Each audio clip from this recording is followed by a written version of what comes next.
నమస్తే ఫ్రెండ్స్, అందరూ ఎలా ఉన్నారు? లాస్ట్ మంత్ ఫ్యామిలీ అంతా కలిసి శ్రీశైలం వెళ్ళాం. రాజమండ్రి టు శ్రీశైలం కార్లో వెళ్ళాం. సో మధ్యలో కొన్ని విశిష్టమైన దేవాలయాలను కూడా సందర్శించుకుంటూ అయితే వెళ్ళామన్నమాట.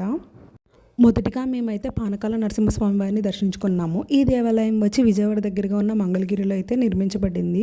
ఇక్కడ స్వామివారికి ప్రసాదం కింద పానకం అయితే సమర్పిస్తారు. ఎంతమంది భక్తులు ఎన్నిసార్లు పానకాన్ని ఇచ్చినా సరే స్వామివారి గుటక వేసే శబ్దం అన్నది మనకైతే వినిపిస్తూ ఉంటుంది. ఎంత పానకం సమర్పించినా సరే ఈ పానకానికి చీమలు కానీ ఈగలు కానీ వాళ్ళనట్టు ఎక్కడా అయితే లేదు. పానకాల నరసింహరావు స్వామివారి దేవాలయం దర్శించుకున్న తర్వాత అక్కడ నుంచి బయలుదేరి మేమైతే కోటప్ప కొండకు చేరుకున్నాం. ఈ ఆలయం వచ్చేసి నరసరావుపేట దగ్గరగా అయితే ఉన్నది. కోటప్ప కొండ విశిష్టత ఏంటంటే శ్రీ త్రికుటేశ్వర స్వామివారి దేవాలయం అయితే ఇక్కడ ప్రతిష్ఠింపబడింది. ఈ ప్రదేశం శివుడికి ఎంతో పవిత్రమైన నివాసంగా అయితే భక్తులు నమ్ముతారు. బ్రహ్మ విష్ణు మహేశ్వరుల యొక్క ప్రతిరూపమైన ఈ 3 కొండల మీద ఈ ఆలయం అయితే నిర్మించబడింది.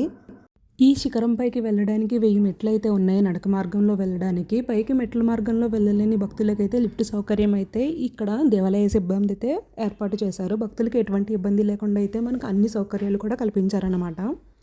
త్రికుటేశ్వర స్వామి వారి దర్శనం పూర్తి అయిన తర్వాత మేము అక్కడ నుంచి అయితే శ్రీ త్రిపురాంతకేశ్వర స్వామి వారి దర్శనం కోసం అయితే త్రిపురాంతకం అయితే చేరుకున్నాము. ఈ ప్రదేశం వచ్చేసి గుంటూరుకి శ్రీశైలానికి మధ్యలో అయితే ఉంటుందన్నమాట.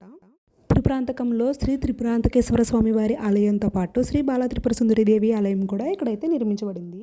శిఖరం కింద శ్రీ బాలాత్రిపుర సుందరీదేవి వారి ఆలయం అయితే నిర్మించబడింది. శిఖరం పైన శ్రీ త్రిపురాంతకేశ్వర స్వామి వారి ఆలయం అయితే నిర్మించబడింది.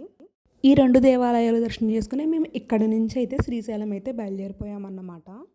3 దేవాలయాల్లో కూడా మాకు చాలా అంటే చాలా బాగా దర్శనాలు అయితే జరిగాయి. ఎక్కడ కూడా మొబైల్ ఫోన్స్ అయితే దేవాలయం లోపలికి అలవెన్స్ లేదు కాబట్టి నేను బయటే సరౌండింగ్స్లో నాకు కుదిరినంత వరకు వీడియో క్లిప్స్ మీ ముందుకు తీసుకొచ్చాను. ప్లీజ్ లైక్ చేసి షేర్ చేసి నన్ను సపోర్ట్ చేయండి ఫ్రెండ్స్. మేము శ్రీశైలంలో నెక్స్ట్ డే మార్నింగ్కి తెల్లవారుజామున 5 గంటలకి అభిషేకానికి అయితే ముందుగానే రిజిస్ట్రేషన్ చేయించుకున్నాము ఆన్లైన్లో. కాబట్టి ముందు రోజు రాత్రి అయితే అక్కడికి చేరుకుని రూమ్ తీసుకుని అక్కడైతే స్టే చేసి తెల్లవారుజామునే లేచి అభిషేకానికి అయితే వెళ్ళామన్నమాట. ముందుగా శ్రీశైలం వెళ్ళగానే మాకు ఫస్ట్ అయితే అక్కడ సాక్షి గణపతి వారి ఆలయం అయితే కనిపిస్తుంది.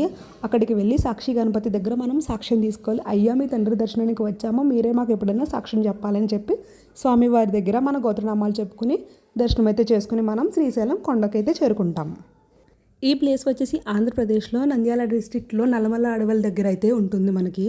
ఈ ప్రదేశం యొక్క మొదటి విశిష్టత ఏంటంటే స్వామివారు అమ్మవారు కూడా ఒకటే లైన్లో ఒకటే ప్రదేశంలో కొలువై ఉండడం. 12 జ్యోతిర్లింగాల్లో ఒక జ్యోతిర్లింగం, 52 శక్తిపీఠాల్లో ఒక శక్తిపీఠం అయితే ఇక్కడ వెలిసాయని చెప్పవచ్చు. స్వామివారు శ్రీ మల్లికార్జున స్వామివారిగా, శక్తిపీఠం వచ్చేసి శ్రీ భ్రమరాంబాదేవి అమ్మవారిగా అయితే పిలువబడుతున్నారు. స్వామివారికి అభిషేకం, అమ్మవారికి కుంకుమార్చన మనం మన స్వహస్తాలతో అయితే ఇక్కడ చేయవచ్చు. ముందుగానే ఆన్లైన్లో బుక్ చేసుకుంటే మనకి ఎటువంటి ఇబ్బంది లేకుండా దర్శనం అయితే చాలా బాగా జరుగుతుంది.